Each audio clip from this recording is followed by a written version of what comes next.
For the last few years, I've had this sense that everything I learned as a kid about how America's government works is completely wrong. But I had no idea how bad things actually were until I saw this one graph. Researchers at Princeton University looked at more than 20 years worth of data to answer a pretty simple question. Does the government represent the people? Now, this is what they found. This axis here represents public support for any given idea. On the left, at 0%, are ideas that not a single American wants. On the right, at 100%, are ideas that everyone supports. This axis represents the likelihood of Congress passing a law that reflects any of these ideas, from a 0 to a 100% chance. On this graph, an ideal republic would look like this. If 50% of the public supports an idea, there's a 50% chance of it becoming law. If 80% of us support something, there's an 80% chance. You get the idea. Now, most Americans would probably agree that, with a few exceptions, we should be as close to this ideal as possible. Unfortunately, the way America actually works doesn't even come close. Take an idea that nobody supports, literally nobody, and it has about a 30% chance of becoming federal law. Now, take an incredibly popular idea, the most popular idea this country has ever seen, and there's also about a 30% chance of it becoming law. This means that the number of American voters for or against any idea has no impact on the likelihood that Congress will make it law. Put another way, and I'm just going to quote the Princeton study directly here, the preferences of the average American appear to have only a minuscule, near zero, statistically non-significant impact upon public policy.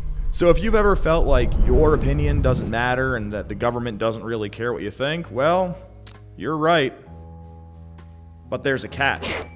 This flat line only accounts for the bottom 90% of income earners in America. Economic elites, business interests, people who can afford lobbyists, they get their own line.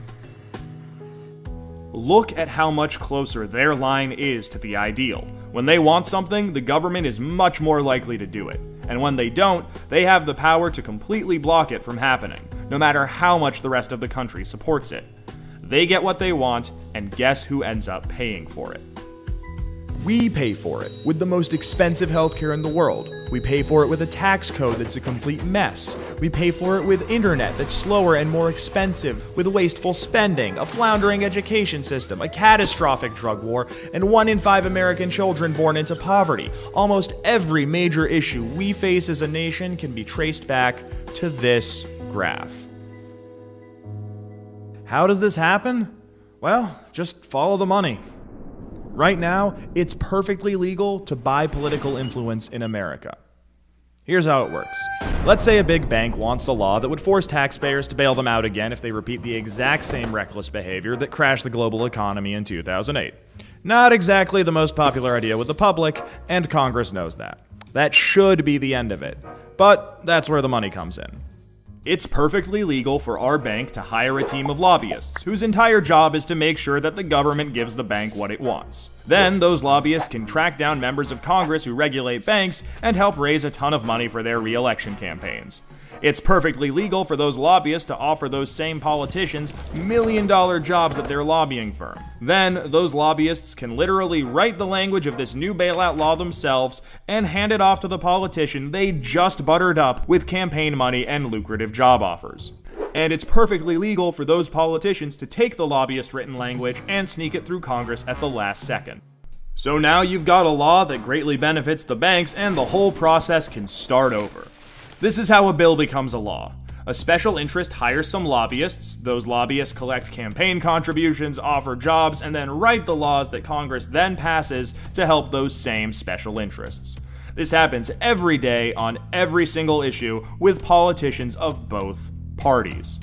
In the last 5 years alone, the 200 most politically active companies in the United States spent $5.8 billion influencing your government. Those same companies got $4.4 trillion in taxpayer support. And that's trillion, with a T. And that's just the top 200 companies. Never mind every other special interest, every union, every trade association, and every billionaire. Every single one of them can use their money to buy political influence. You know, there's this idea out there that this only became a problem after the Supreme Court's Citizens United decision in 2010. But the data goes back almost 40 years, and the results are clear. Corruption is legal in America. And as long as it is, anyone who can spend money to buy political influence will. The solution here isn't rocket science. Make corruption illegal. We already know Congress won't do it. I mean, one look at this chart will tell you that. What we need is a plan that lets us go around Congress and do what the American people do best. Fix this mess ourselves. Well, good news. We have that plan and it's already working. Now that we've got the problem covered, let us show you how to be part of the solution.